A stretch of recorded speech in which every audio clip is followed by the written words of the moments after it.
It was a regular Tuesday morning at Seattle-Tacoma International Airport. The first-class lounge buzzed with the usual crowd of business travelers and wealthy tourists. In the corner, a slim man with glasses sat quietly reading documents on his tablet. Most people walked past without noticing him. This was exactly how Bill Gates preferred it. At 62 years old, Gates had mastered the art of blending in despite being one of the most recognizable faces in the world. Dressed in a simple blue sweater and khaki pants, he looked like any other business traveler. Only his security guard, standing discreetly nearby, hinted at his true identity. Flight 287 to New York began boarding at 9:30 a.m. As a first-class passenger, Gates was among the first to board. He walked down the jet bridge with his small carry-on, nodding politely to the flight attendants who greeted him at the door. "Good morning, Mr. Gates." "Welcome aboard," said Jessica, the lead flight attendant. She had served him before and knew he preferred minimal fuss. Gates smiled and made his way to seat 2A, a window seat in the second row. He stored his bag in the overhead compartment and settled in, immediately pulling out his tablet to continue reviewing materials for his foundation meeting in New York. The first-class cabin filled slowly. A young tech entrepreneur recognized Gates and looked starstruck, but respectfully kept his distance. An elderly couple took the seats across the aisle, completely unaware of who was sitting nearby. Then Marcus Wilson boarded. A 45-year-old investment banker from Chicago, Marcus was loud and confident. His expensive suit and flashy watch announced his success to everyone. He stopped abruptly when he saw Gates. "Well, look who we have here," Marcus said loudly enough for everyone to hear. The great Bill Gates himself. Gates looked up briefly, offered a polite smile, and returned to his reading. This was his usual response to being recognized: acknowledge and move on. But Marcus wasn't finished. He took his assigned seat 3C, directly behind Gates, but remained standing. Flying commercial these days? What happened to the private jet? Environmental concerns finally get to you? His tone carried a mocking edge. A few passengers looked uncomfortable. The flight attendants exchanged glances, unsure whether to intervene. Gates simply adjusted his glasses and continued reading, though the slight tightening of his shoulders showed he had heard every word. As the remaining passengers boarded, Marcus continued making comments just loud enough for those nearby to hear. He mentioned tax avoidance, monopolistic practices, and various conspiracy theories about Gates's charitable work. The plane pushed back from the gate, and the safety demonstration began. During this, Marcus finally fell silent, but he kept staring at the back of Gates's head. Once they reached cruising altitude, the flight attendants began the drink service. Jessica approached Gates first. "Would you like something to drink, Mr. Gates?" "Just water, please," Gates replied quietly. When Jessica reached Marcus, he ordered a scotch on the rocks. "Make it a double," he added. "I need something strong if I'm going to be breathing the same air as the guy trying to control the world's population." Jessica handed him his drink without comment, but her disapproving expression was clear. Gates remained focused on his work, apparently oblivious to the increasingly hostile presence behind him. But those watching closely noticed he hadn't turned a page on his tablet for several minutes. The tension in the first-class cabin grew with each passing moment. Passengers exchanged uncomfortable glances, wondering what would happen next. None of them could have predicted how this uncomfortable encounter would unfold over the next few hours. 30 minutes into the flight, Marcus finished his second scotch. The alcohol had only fueled his boldness. He unbuckled his seatbelt and stood up, swaying slightly as the plane experienced minor turbulence. "Sir, please remain seated. The seatbelt sign is still on," Jessica reminded him firmly. Marcus ignored her and took a step forward, now standing directly beside Gates's seat. "You know what's always bothered me about you, Gates?" he asked loudly. Several passengers looked up from their books and screens. The entire first-class cabin grew quiet. Gates slowly placed his tablet down and turned to face Marcus. His expression remained calm, his voice measured. "I'm not sure we've met before." "We haven't met, but I know all about you," Marcus continued, his words slightly slurred. "You drop billions on your foundation like you're some kind of saint, but it's all just for show, isn't it?" A woman across the aisle gasped softly. An elderly businessman shook his head in disapproval. Jessica stepped forward again. "Sir, I must insist you return to your seat immediately. Marcus waved her off. I'm just having a conversation with my buddy Bill here. Isn't that right, Bill? Gates adjusted his glasses, a habit he had developed over decades of public appearances when he needed a moment to think. You seem to have strong opinions about me. Why don't you tell me what's really bothering you? This response caught Marcus off guard. He had expected Gates to ignore him or call for security. Instead, the billionaire was engaging him directly. What's bothering me? Marcus's voice grew louder. How about the fact that guys like you preach about helping the world while flying around in private jets? Or how your so-called charitable foundation owns stock in all the companies that benefit from your charity? A flight attendant approached with the phone from the cockpit. The captain wants to know if we need to divert, she whispered to Jessica. Jessica shook her head slightly and held up a hand, signaling to wait. Something about Gates's calm demeanor made her hesitate to escalate the situation further. Gates nodded thoughtfully at Marcus's words. Those are fair concerns. Many people share them. Would you like to sit down and discuss them properly? The other passengers exchanged surprised glances. No one had expected this response. Marcus blinked, momentarily thrown off balance by Gates's willingness to engage. Don't patronize me, he said, but with less conviction than before. I'm not patronizing you, Gates replied. I take criticism seriously. It's how I've improved both my business and philanthropic work over the years. A young woman sitting nearby pulled out her phone and began recording discreetly. Marcus stood frozen, unsure how to respond to Gates's reasonable tone. The anger that had been building seemed to hit a wall of calm rationality. Sir, please take your seat, Jessica tried again, more gently this time. Marcus looked around, suddenly aware that all eyes were on him. Some passengers looked embarrassed for him, others curious about what would happen next. Fine, Marcus muttered, retreating to his seat. But this isn't over. Gates turned slightly in his seat to maintain eye contact with Marcus. I'm happy to continue our conversation when the seatbelt sign is off. I think you might be surprised by how much we actually agree on. The tension in the cabin remained, but it had transformed from hostile to curious. Passengers who had been uncomfortable moments before now leaned forward slightly, eager to hear what would come next. As the plane hit another patch of turbulence, Gates returned to his tablet, but he wasn't reading. He was thinking carefully about his next move. After decades in the public eye, he had learned that the most powerful response to criticism wasn't defensiveness but genuine engagement. The chess game between the two men had only just begun, and everyone on board knew they were witnessing something extraordinary. The seatbelt sign finally turned off with a soft ding. A collective tension spread through the first-class cabin as all eyes darted between Gates and Marcus. For several minutes, nothing happened. Gates continued working on his tablet, occasionally making notes with a stylus. Marcus stared out the window, his jaw tight with unresolved anger. Jessica approached Gates first, leaning down to speak quietly. Mr. Gates, if you're feeling uncomfortable, we can arrange to move you to another seat or have the gentleman relocated to another section. Gates shook his head. That won't be necessary, thank you. I think we might have a productive conversation. As Jessica walked away, Marcus suddenly stood up. The other passengers shifted nervously in their seats. A businessman across the aisle removed his headphones, not wanting to miss what might happen next. You said we could continue our talk, Marcus said, his voice slightly steadier than before, but still carrying an edge. Gates nodded and gestured to the empty seat beside him. Please join me. Marcus hesitated before sitting down next to Gates. Up close, he noticed things he hadn't seen before, the simple watch on Gates's wrist, the worn edges of his tablet case, the tired lines around his eyes. You know what really bothers me? Marcus began, his voice lower but intense. All those vaccines your foundation pushes in Africa and India. I've read about the side effects. Those children are just test subjects for your pharmaceutical investments. A middle-aged woman nearby covered her mouth in shock at the accusation. An older gentleman 2 rows ahead turned around, clearly offended on Gates's behalf. Gates took a deep breath. For a brief moment, a flash of genuine hurt crossed his face before he regained his composed expression.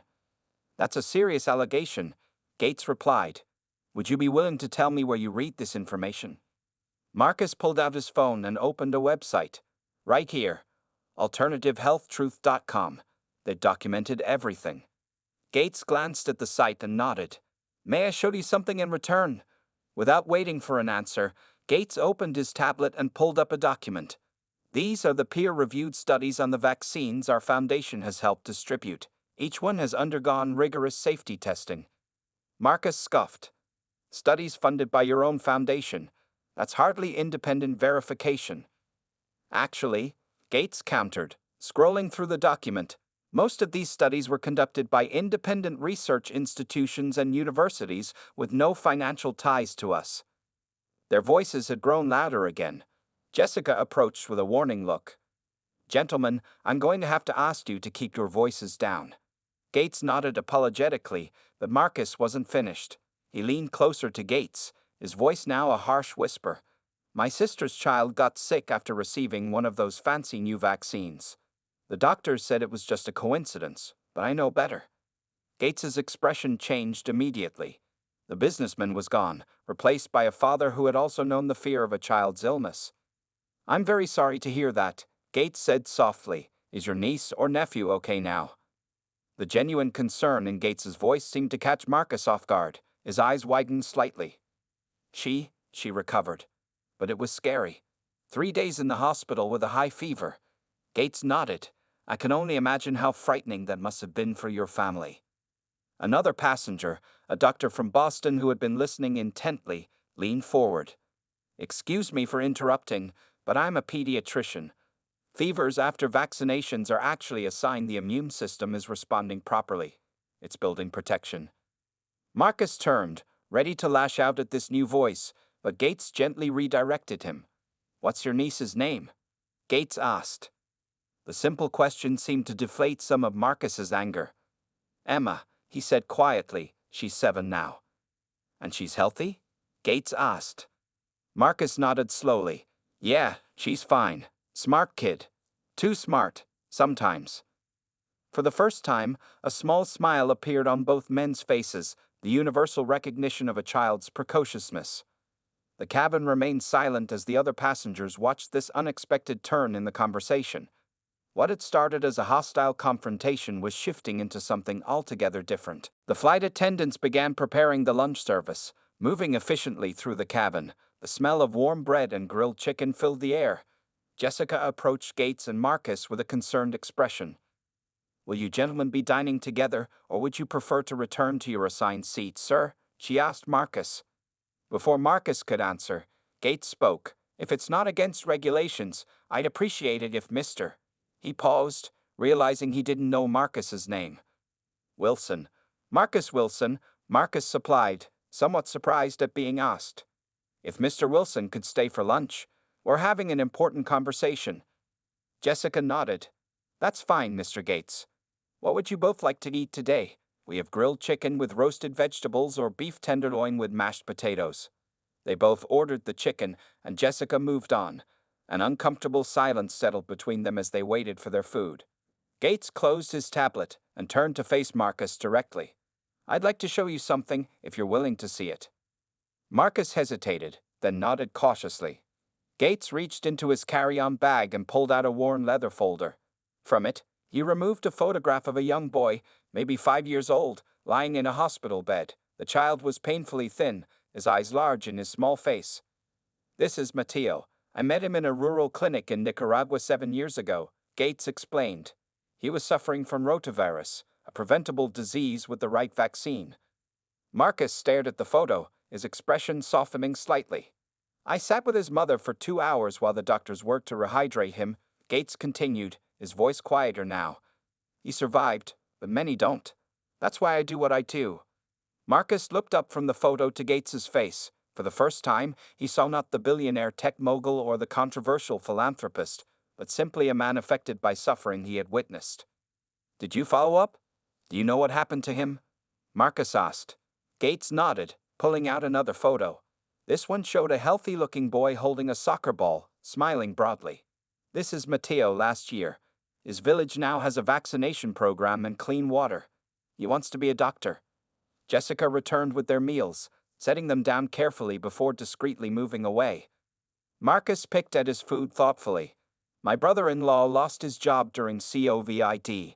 No health insurance. When Emma got sick, they almost couldn't afford the hospital bills. I helped them, but it got me thinking about how broken the system is. Gates nodded. Healthcare shouldn't bankrupt families. That's something we completely agree on. So why not fix that instead of focusing on other countries? Marcus challenged, though his tone had lost its hostility. It's not either or, Gates replied. We work on both. But $1 spent on vaccines in developing countries can save more lives immediately than the same dollar spent in the US healthcare system. It's about maximizing impact.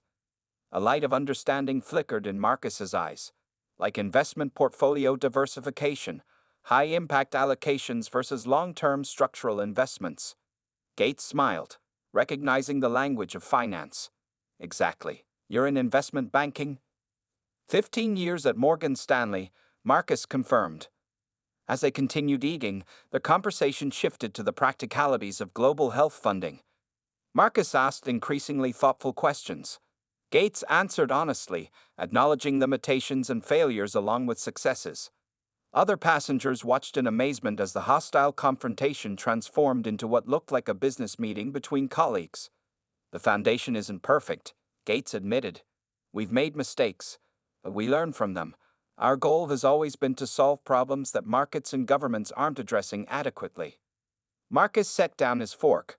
Why don't you ever say this stuff publicly? All I ever see are carefully managed press releases and photo ops with politicians. Gates sighed. That's fair criticism. Perhaps we should be more transparent about our struggles and failures, not just our successes. Jessica returned to clear their plates. She couldn't help but notice that the tension between the two men had completely disappeared. Can I get you gentlemen anything else? She asked. Gates looked at Marcus.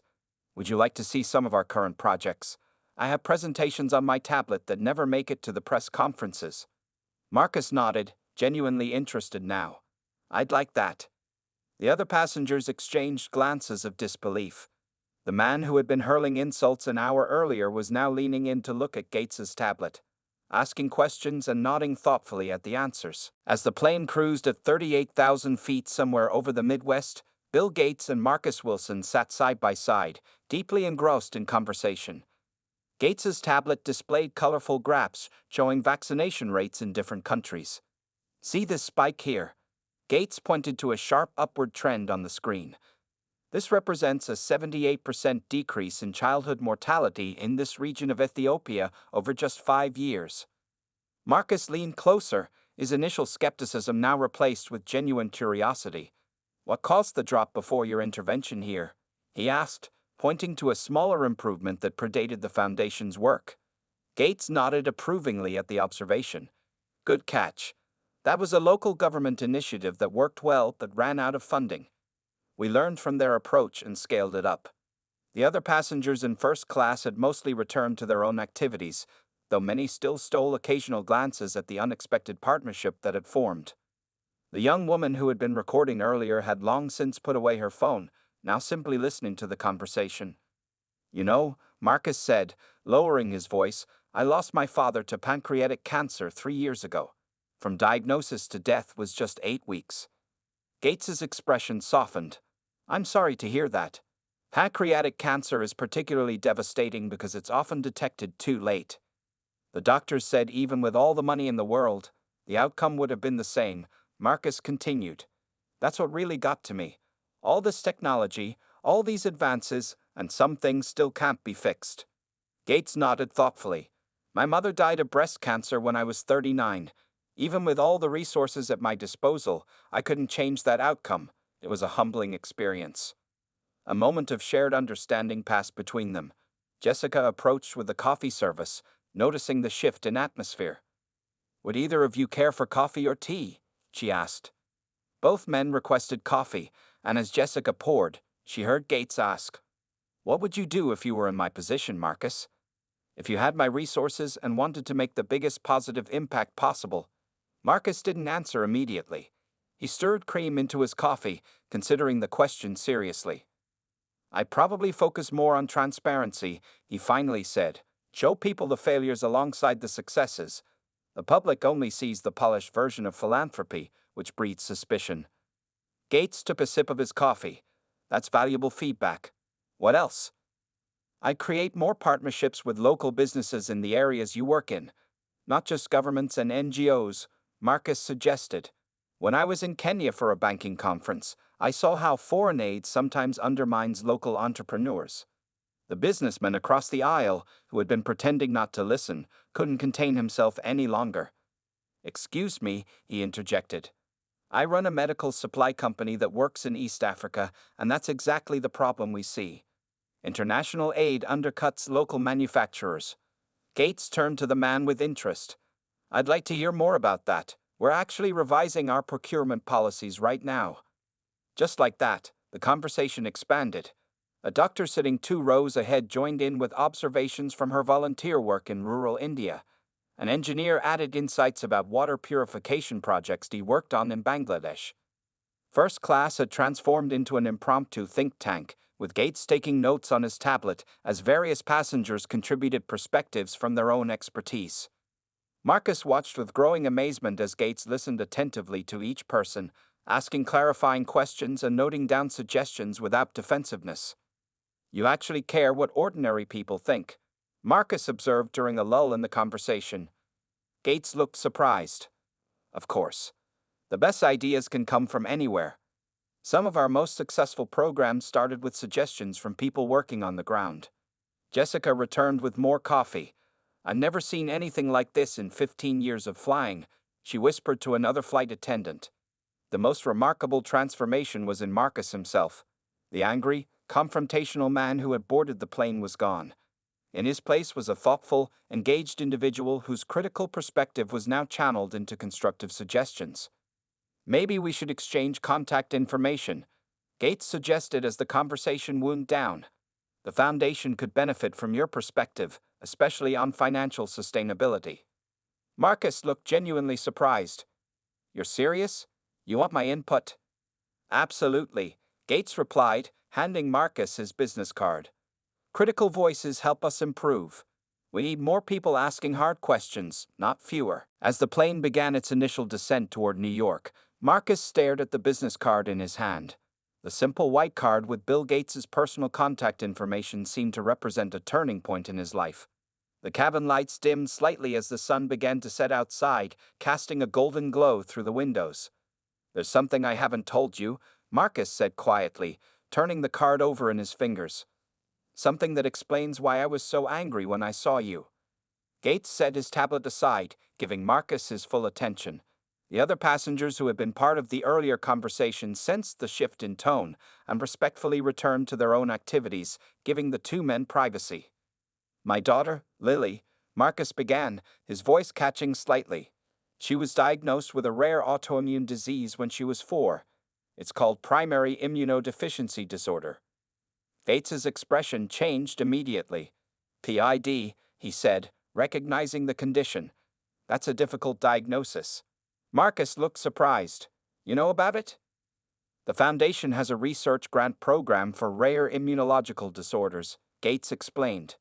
"PID is one of the conditions we're studying." Marcus shook his head in disbelief. "All this time, I've been blaming organizations like yours for focusing on the wrong things, and you're actually working on the exact condition that affects my daughter." Jessica passed by with the pre-landing beverage service, but noticed the serious conversation and moved on without interrupting. "How is Lily doing now?" Gates asked gently. Marcus pulled out his phone and showed Gates a photo of a smiling 10-year-old girl with curly hair.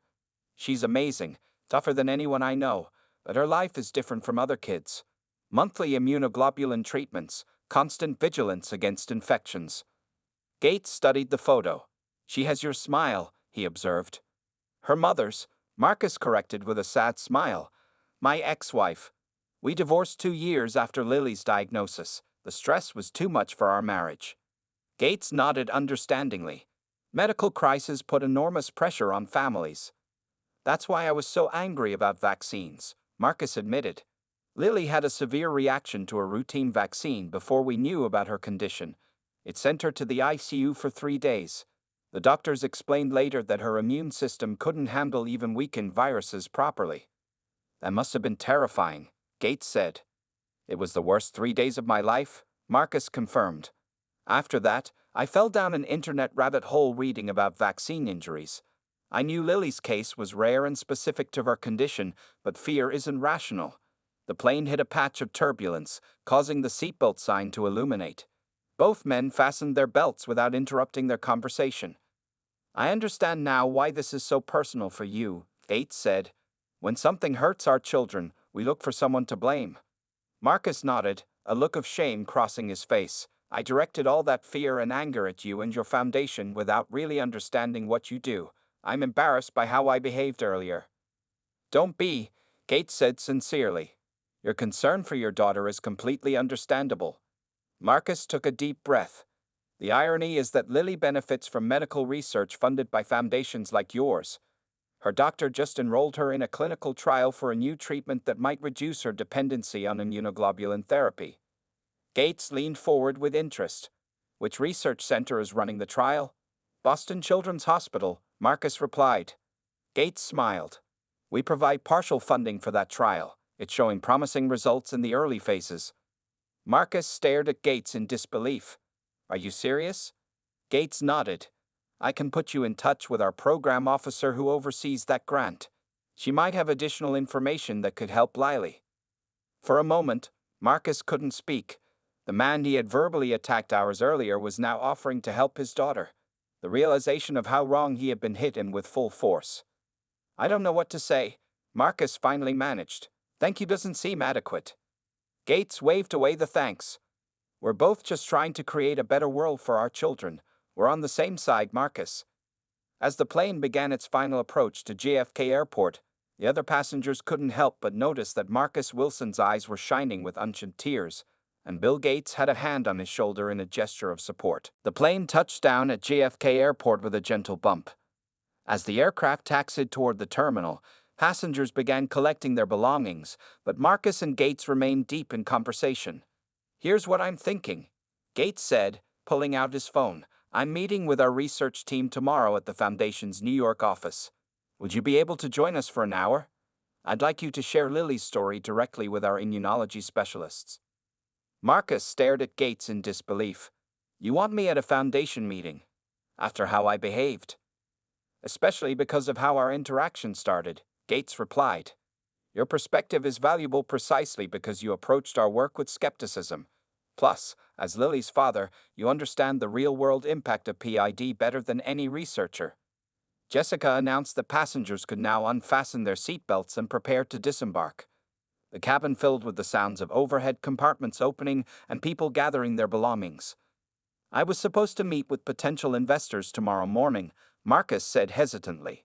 Could you reschedule? Gates asked. I think this might be more important for Lily. Marcus didn't hesitate. You're right. I'll reschedule. My daughter comes first. Gates smiled and sent a quick text message. I just informed my assistant that we'll have an additional participant tomorrow. She'll send you the details. As they stood to retrieve their carry-on items, the other passengers who had witnessed the entire interaction throughout the flight couldn't help but stare. The businessman who had joined their earlier discussion approached cautiously. Excuse me, he said. I just wanted to say that watching your conversation today was inspiring. It reminded me that genuine dialogue can bridge even the widest divides. Gates smiled warmly. Thank you. I learned a lot today as well. The businessman turned to Marcus. And sir, your willingness to reconsider your position showed remarkable character. Marcus nodded, clearly embarrassed by the reminder of his earlier behavior. Sometimes we need to be confronted with our own misconceptions to grow beyond them. As they moved toward the exit, Jessica handed Marcus a slip of paper. The captain asked me to give you this, she said quietly. Marcus opened it to find a brief note. My son has a similar condition to your daughter's. Your conversation with Mr. Gates gave me hope. Thank you both. Captain Reynolds. Marcus's eyes widened as he showed the note to Gates. I had no idea, he whispered. That's often true in life. Gates replied thoughtfully.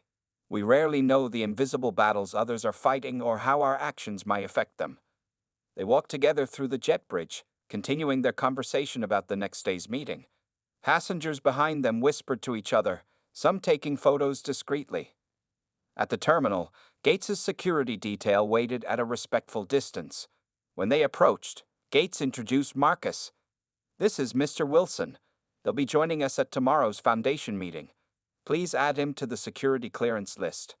The head of security nodded professionally, hiding any surprise he might have felt. "My driver can take you to your hotel," Gates offered. "It would give us more time to discuss how we might help Lily." Marcus shook his head. "That's very kind, but I need some time to process everything that's happened today. And I should call my ex-wife about this potential opportunity for Lily." Gates nodded understandingly. Of course, family comes first. They exchanged phone numbers, and Gates's assistant immediately sent Marcus the details for the next day's meeting. As they prepared to go their separate ways, Marcus extended his hand. "Mr. Gates, I came onto that plane angry at the world and determined to make you a target for that anger. I'm leaving it with hope for my daughter's future and profound respect for you. I don't know how to properly apologize." Gates shook his hand firmly. "No apology needed. Sometimes the most valuable conversations start with challenging questions." As Gates walked away with his security team, Marcus stood watching, a man visibly transformed from the angry, confrontational person who had boarded the flight in Seattle. A fellow passenger who had witnessed the entire interaction stopped beside him. "I've never seen anything like that in my life," she said quietly. Marcus nodded. "Neither have I, neither have I." 6 months after that fateful flight, Marcus Wilson stood at a podium in a crowded ballroom at the Hilton Midtown Manhattan. Behind him hung a banner that read Primary Immunodeficiency Research Initiative. The audience of doctors, researchers, patients, and families listened attentively as he spoke. "When my daughter Lily was diagnosed with PID 7 years ago, I felt helpless," Marcus said, his voice steady and confident. "That helplessness turned to anger. I looked for someone to blame rather than someone to help." In the front row, Lily sat beside her mother, beaming up at her father with pride. Next to them, Bill Gates watched with a gentle smile. "6 months ago, I met someone who changed everything," Marcus continued. "Not by arguing with me or dismissing my concerns, but by listening to them, by showing me that my questions, even when asked harshly, deserve thoughtful answers." The story of their encounter had spread rapidly after several passengers posted about it on social media. What became known as the first-class conversation had been viewed millions of times online. The unexpected friendship between Gates and his former critic had captured public imagination in a time of deep social divisions. Today, I'm proud to announce that the Wilson Family Foundation, in partnership with the Gates Foundation, is launching a $10 million research fund specifically targeting novel treatments for primary immunodeficiency disorders. Applause filled the room. Marcus's company had thrived in the months following the viral story, with many investors seeing his transformation as evidence of strong character and leadership. He had pledged to use a significant portion of his increased wealth to help families facing the same challenges his daughter had. And I'm even more proud to announce that Lily has been selected for the advanced trial of the new gene therapy treatment. Marcus added, his voice catching slightly. "Her doctors are optimistic about a full recovery." Lily jumped up and waved to the crowd, causing everyone to laugh and applaud even louder. After the presentation, Marcus joined Gates at a small reception. Jessica, the flight attendant who had witnessed their initial confrontation, was there as a special guest. "I still can't believe how much has changed since that flight," Jessica said, shaking her head in amazement. "When I saw you standing over Mr. Gates, I was ready to call for an emergency landing." Marcus laughed. "I'm grateful you didn't. That would have been a very different ending to the story. The captain wants you to know that his son started the same treatment program last month," Jessica added. "He says it's already making a difference." Gates touched Marcus's shoulder. "That's the real success story here. Not the viral video or the fundraising, but the actual lives being changed." A young researcher approached them nervously. "Mr. Wilson, Mr. Gates, I just wanted to thank you both. My lab received one of the first grants from your joint initiative. We were weeks away from shutting down our research when your funding came through." As the evening continued, person after person approached to share similar stories. Parents of children with PID, doctors frustrated by lack of resources, researchers with promising ideas but insufficient funding, all had found new hope through the unexpected partnership born on that flight. Later, as the event wound down, Marcus and Gates stood looking out the windows at the New York skyline. Do you ever think about how differently things could have gone? Marcus asked. If you had called security, or if I had just kept my mouth shut? Gates considered the question. I believe important connections often begin in unexpected ways. Maybe not usually with someone insulting me in first class, he added with a smile, but I've learned never to dismiss a passionate voice, even an angry one. Marcus nodded thoughtfully. My anger was really just fear for my daughter. You helped me transform it into something productive. And you helped me see our foundations work through fresh eyes, Gates replied. That's the power of genuine conversation. Everyone leaves with more than they came with. As they rejoined the others, a photographer captured the moment, Gates and Wilson laughing together, with Lily between them, her future brighter than anyone could have imagined 6 months earlier. What had begun as an insult on a first-class flight had indeed left everyone speechless, not with shock, but with hope for what could happen when people truly listened to each other.